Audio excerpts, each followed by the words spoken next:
She ripped my dress on purpose, right in front of 200 guests, and called me cheap charity trash. Everyone laughed.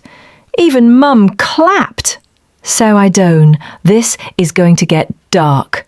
Munro stood frozen in front of the wedding crowd, her torn dress hanging off her shoulder, while her sister, Eliza, posed like a queen beside the groom.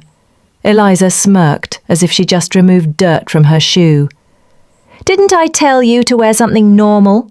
Not your thrift store fantasies," she hissed into Munro's ear, loud enough for the front tables to hear. The laughter was sharp. Phones were out. Munro's cheeks burned. Even her own father looked away, pretending not to notice. That was the final slap. Her sister's wedding had turned into a public humiliation arena, and Munro was the clown. Eliza had always treated Munro like a backup, a mistake, the family shame who lived in a small apartment, did night shift. But what Eliza didn't know was that Munro had been planning her own little surprise, something wrapped, boxed and hidden beneath the wedding gifts, a gift that wasn't bought from any store, a gift that carried years of silence, sacrifice, and the kind of truth that would leave Eliza speechless. And the moment she opened it, her fairy tale would shatter. The gift looked innocent, wrapped in gold paper, tied with a white satin bow, and placed right beside the couple's luxury honeymoon fund box. No one noticed Munro slipping it there before quietly leaving the hall. As Eliza and her new husband opened gifts at the after-party, surrounded by giggling bridesmaids and champagne toasts, her hand landed on Munro's box. She rolled her eyes. From her? Probably some cheap mug with a "Be Happy" quote, she scoffed, pulling the ribbon open. But inside was no mug. It was a folder. Thick, sealed, marked, confidential, property sale agreement. "What the hell is this?" she muttered, flipping it open. The room went quiet, completely silent. Eliza's jaw dropped. The papers showed Munro's name as the owner of the mansion Eliza and her husband had just moved into last week. Every single page was legally signed, witnessed, and notarized. The date of purchase? 3 months ago. Seller's name? Their Aunt Julia, who had quietly gone bankrupt but never told anyone. The house had been in foreclosure, and Munro had secretly bought it. In cash. Eliza's voice cracked. This can't be real. That house was gifted." "No, you're not welcome in my house anymore." Eliza's groom stood up slowly, staring at the papers. His hands shook as he whispered, "You bought our house?" Munro didn't blink. "No. I built my empire while all of you laughed. I bought everything you ever dreamed of." Eliza's mascara-stained face turned pale as the room erupted, not with applause, not with anger, but with shock-loaded silence. Guests whispered. Her groom looked like he had just watched their entire future burn down. "How did you get that kind of money?" Eliza spat, her voice shaking. "You work at a gas station." Munro smiled, but it wasn't friendly. It was the kind of smile that comes after years of swallowing pain. "Yeah, that's what I let you believe." She pulled her phone out, tapped a button and turned it around. The screen lit up. A Forbes article titled, "The Mysterious Billionaire Behind Phoenix Tech Finally Revealed, Munro Ainsley." Gasps. Eliza's legs buckled slightly. Her groom stepped back. Phoenix Tech, the AI security company that exploded last year, the one that sold to a major government firm, the one everyone thought was founded by some anonymous genius. That genius was Munro. "I stayed quiet while you all laughed," Monroe said softly, while Dad said I'd end up begging, while Mom told people I was a disappointment, while you posted about your fake luxury life and mocked me in your captions. One of the bridesmaids dropped her glass. Monroe's eyes scanned the crowd, calm and steady. I worked nights, lived small. I took every insult as fuel, and I built something bigger than this entire family ever dreamed of. And now?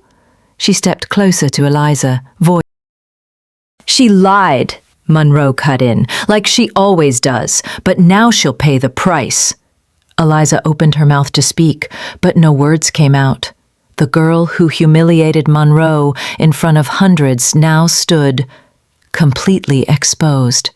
The fake bride, the liar, the thief of moments. And Monroe? She didn't need revenge screams or public drama.